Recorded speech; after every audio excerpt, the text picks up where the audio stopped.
旧利休、今でいう二条城、もともとは縁側、古い京町屋でよく見られるんですけど、東京オリンピックの時に海外の方がいっぱい来日されるということでっていうのがすごくもてはやされた。ちょっと確認をする仕方が方法があるので、ちょっと確認したいと思います。まさに大正モダニズム。2ポイントの池内です。本日は旧二条御所、通称二条城から徒歩10分、JR の二条駅、地下鉄の二条駅から徒歩3分の京町屋です。ご紹介させていただきます。どうぞ。2ポイント。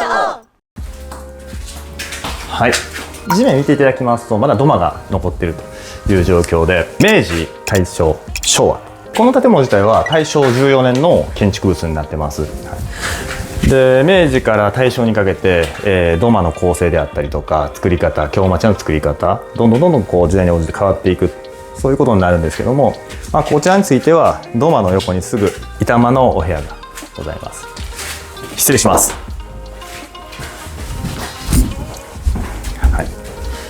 はい、広々とした板間になるんですけども、ちょっと床の高さが、この和室の高さと段差が、できて、ちょっと珍しいですね。使い方がおそらくもともと居住用の空間として使ってなかったのかなっていうふうにも思うんですけど、当時の記録もありませんので、なかなかちょっと判断が難しい。はい、なかなか明治時代が終わって大正モダニズム、その過程の中で使い方、利用の仕方どんどん変わっていっているような、そういうような形跡がある。でまたこのモダニズムというふうに言うんですが、どんどん京町屋を、皆さんと同じように、デザインが同じような形で使うんじゃなくて、例えば窓ガラス一つとってもですね、こういう形で非常に特徴的なおしゃれな形に、変えていかれたりとか、ね、こういう鍵なんていうのも、ね、硬いくて動かないですね。これも全部板張りになってるんですけど、板張りの部分っていうのはこういう形で土壁、樹लाग्、樹酪がこれ塗ってありますね。樹酪で元なったものを、これ樹酪って直したり触ると非常に補修もお金がかかるんで、もう板で貼り付けてしまって利用するっていうことが省エネといいますか、費用を抑えるためにも多くなってますね。もう全部そうですね。はい、失礼します。でここはお宅の中でちょうど和室の縁の切れ目になってて、板間になってるんですけど、これはもともとは縁側になっているような位置づけになると思います。というのはですね、これをご覧いただくとも分かるんですけども、はい、ユニットバスを入れておられて、このスペースってもともと中庭に位置するような位置、あるいは奥庭、裏庭に位置するようなところになるんですね。こういう、古い京町屋でよく見られるんですけど、東京オリンピックってありましたよね。最近の方ではなくて、前の東京オリンピックの時に急遽海外の方がいっぱい来日されるということで、こういうユニットバスっていうのがすごくもてはやされたというか、急ごしらえでシャワールームとか作るのが非常にやりやすいということで、こういうものができたんですが、当時の京町屋、古い京町屋って自宅にお風呂とかがなかったんですよね、あんまりね。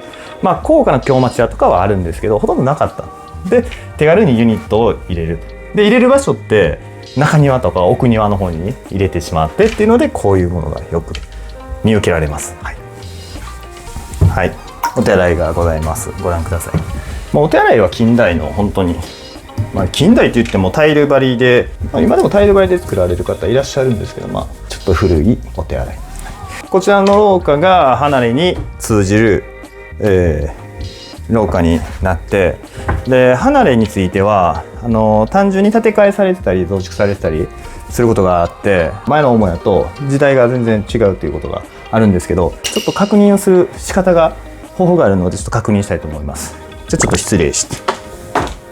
失礼するのはちょっと一旦やめて、ちょっとスリッパを持ってまいります。2ポイント。スリッパを持ってまいりました。では失礼するでござる。よいしょ。はい、中庭に、今立ってます。中庭の部分に立ってて、もう上は波板の天井になってて、空は見えないですね。まあ、通常こういうところには屋根はない状態になってます。で、こちらが、元々の柱。こちらも元々の構造体になってますね。上から塗ってるんでも古いのは古いんでしょうけども、いつの時代かわからない。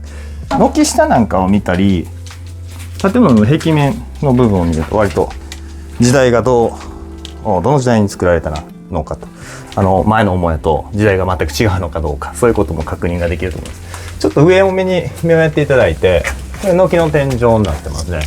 柱が見えてますね。で、壁がある。これ土壁ですね。土壁。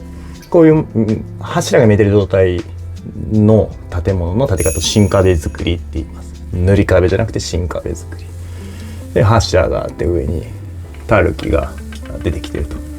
これは軒の天井ですね。で、前の建物母屋と後ろの建物というのは、この構造を見ると、表面を見ると同じような時期に建てられた、大正14年ぐらいに建てられた、大正モダニズムとでも言いましょうか、そういう建物になりますね。はい、はい、離れですね。まあもう離れ本当にもう板張りになってね、もうわからないですけど、あまり京町屋かどうかとかいうそういうようなことでもないですね。もうただ畳自体が京間の畳ですね。関東間じゃないんで、少し関東の視聴者さんにとっては広く感じはるかもしれないです。はい。2階に上がる前の階段の前のすりガラス、すごいこうね、もはやアンティークの領域。次は2階へ参ります。2ポイント。どうぞ足元気をつけてください。天井が低いですね。屋根の勾配がここにすでに低いところで当たってきます。はい。2階の廊下ですね。天井高が保たれているのがもう本当にこの辺の高さぐらい。ここからもう屋根の勾配がかかっているという状態で、屋根裏を利用したこちらに収納がある。はい。じゃあ2階のお部屋入ります。はい。同じく京間で作られたお部屋ですね。はい。ここも同じく収納、勾配を生かした収納。はい。で、こうもう梁だけに張り出してますね。はい。はい、張り出してて、これもう昔の構造体になりますよね。はい。で、道路側正面玄関ですね。はい。同じく京間になってます。で、やっぱりこっちもですね、裏側に比べると勾配はそれほどきつくないんですけど、少し下がっていってる形で、このサッシュね、窓はもう本当に新しいもの、近代のものになりますね。で、こういう勾配を少しこう取られたような2階部分の天井が低い建物、京町屋っていうのは津市2階建てっていうような呼び方をされて、はい、江戸時代の、今でいう建築基準法みたいなもの、それが、2階の天井を低くしなさいとか、まあ、そういうような奨励をされてたルールがあって、それで天井高が低いっていうのが一般的になりますね。はい、ベランダからお隣さんの軒下見ていただいて、はい、こちらの方も同じような構造になってますね。こちらの方も同じような構造になっています。もう1階も2階もそうですけど、こういうね窓とかがね一つ一つがこう可愛らしいですね。大正にね作られたような、ね、窓のデザイン全然違いますね。これ大正、これ平成でしょうね。平成全然なんか趣というか可愛らしさというか雰囲気が違う、ね、こういうのも明治大正昭和の建物の一つ一つのこうサッシュの窓ガラスの可愛らしさというか魅力がありますね。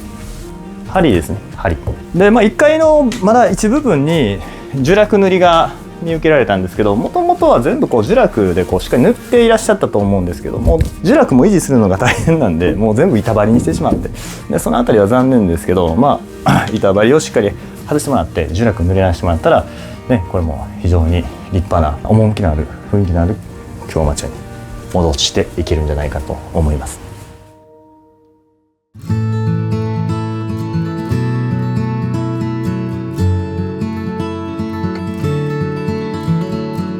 池内さん、はい。本日も内見お疲れ様でした。はい、ありがとうございました。では今回の物件の特徴をまたお願いいたします。はい。特徴はですね、旧、利休二条御所まで歩いて10分、今でいう二条城と呼ばれるものですね。お城が近くにあります。JR の二条駅、地下鉄東西線の二条駅ともに徒歩歩いて3分、すごく便利な立地になります。なんといってもですね、大正14年に作られた建物、いわゆる京町屋になります。お部屋についてはですね、5部屋、今内覧で見ていただいた通り、非常に数多くお部屋が取られています。これは個人的な感想になるんですけども、まさに大正モダニズム、そういうような特徴が散りばめられた非常に可愛らしい建物になってます。窓柄一つとってもですね、非常に可愛らしいようなそういうものになってますので、ぜひ動画の方ですね、よくご覧いただければと思います。はい、では本日は以上になります。はい、ありがとうございました。